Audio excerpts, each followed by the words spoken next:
కదా ఇక్కడ. మాఫియాలు అనేటువంటివి ముంబై నుంచి దేశవ్యాప్తంగా విస్తరించాయి అనేటువంటిది ముందుగా మనం గమనించాలి.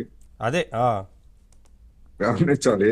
రెండోది, జగన్మోహన్ రెడ్డి గారి హయాంలో ఇలాంటి బెదిరింపులు, ఒక గుంటూరులో రంగనాయకమ్మ గారిని ఒక శంకర విలాస్ ఒక హోటల్ విషయంలోనే ఏ విధంగా జరిగిందో మనం చూసాము. ఆమెను ఏ విధంగా వేధించారో కూడా మనం చూసాం. అందుకని వేధింపులు లేకపోతే బెదిరింపులతోటి ఆస్తుల్ని కాజేయడం అనేటువంటిది వాస్తవం. అయితే ఇక్కడ మనం గమనించాల్సింది ఏంటంటే అవన్నీ చట్టబద్ధంగా జరిగినటువంటిగా కనిపిస్తూ ఉన్నాయి. ఇప్పుడు బాలకోటయ్య గారు ఎందుకు అరెస్ట్ చేయలేదు, ఫిర్యాదు మీద ఎందుకు అరెస్ట్ చేయలేదు అంటున్నారు. దానికి ఉన్నటువంటి మతలబు మనం ఒకసారి గతంలోకి వెళ్ళేట్లయితే, జగన్మోహన్ రెడ్డి గారి కంపెనీల్లో పెట్టుబడులు పెట్టినటువంటి ఒక ప్రముఖ వాణిజ్యవేత్త లేదా పారిశ్రామికవేత్త ఏం చెప్పాడు? 10 రూపాయల షేర్ ని నువ్వు 300 రూపాయలకి ఎట్లా కొన్నావా అంటే, నేను వ్యాపారిని, 10 రూపాయలు షేర్ పెట్టి కొంటే నాకు 300 రూపాయలు ఆదాయం వస్తుంది, అంతకంటే ఎక్కువ వస్తుంది అనేటువంటి అంచనాతో నేను కొన్నాను. ఒకవేళ నష్టం వస్తే నేను నష్టపోతాను, మీకేంటి అని చెప్పేసి ఎదురుదాడి చేశాడు.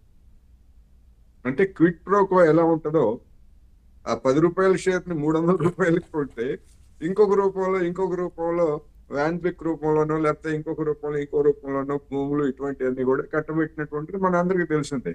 అది చట్టబద్ధం. అది చట్టబద్ధమైనటువంటి అవినీతి. ఎందుకంటే 10 రూపాయల షేర్ ని మార్కెట్ లో పెట్టినప్పుడు ఎంతకైనా కొనవచ్చు. అది చట్టం అనుమతిస్తున్నటువంటి పెద్ద లోపం అది. అదే విధంగా ఇప్పుడు కాకినాడ కోర్టులో కేవీ రావు గారు ఫిర్యాదు చేశారు. ఆ కేసు ఉన్నది. అది ఒక వాస్తవం. కానీ ఇక్కడ గమనించాల్సింది ఏంటంటే, దాని విలువ బుక్ వాల్యూ ఎంత ఉంది. ఇప్పుడు మనం చూస్తాం స్టాక్ మార్కెట్ లో కంపెనీల బుక్ వాల్యూ ఒకటి ఉంటది, షేర్ మార్కెట్ లో దాని వాల్యూ ఇంకొకటి ఉంటది. అందుకని షేర్ మార్కెట్ లో ఉన్నటువంటి వాల్యూని చూపించి ఇంత ఉంది అని అంటే, బుక్ వాల్యూ దగ్గరకు వచ్చేసరికి అఫీషియల్ గా అంత ఉండదు. అందుకని కేవీ రావు గారు కానీ లేదా మరొక ప్రైవేటు సంస్థ ఏదైనా కానీ బుక్ వాల్యూ అనేటువంటి దాన్ని ఎంత చూపించారనేటువంటిది అఫీషియల్ గా తీసుకోవాల్సి వస్తుంది, కోర్టులు కానీ లేకపోతే చట్టం కానీ.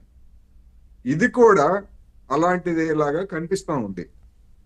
కానీ ఎందుకంటే దీని వెనక ఏం జరిగింది, ఆయన ఎలా బెదిరించారు, ఏం జరిగి రాపించుకున్నారు, ఇవన్నీ ఆయన ఆధారాలతో అవన్నీ సహా వాస్తవం.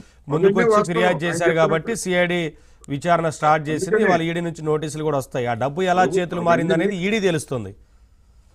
అవన్నీ కూడా ఆయన స్వయంగా ఫిర్యాదు చేశారు గనక దానిలో ఉన్నటువంటి వాస్తవాలన్నీ కూడా తెలుస్తుంది. నేనేమన్నానంటే, ఈడీ కేసులు కానీ లేదా సిబిఐ కేసులు కానివ్వండి, ఇలాంటి కేసులు దశాబ్దాల తరబడి సాగుతున్నాయి కొన్ని కేసులు.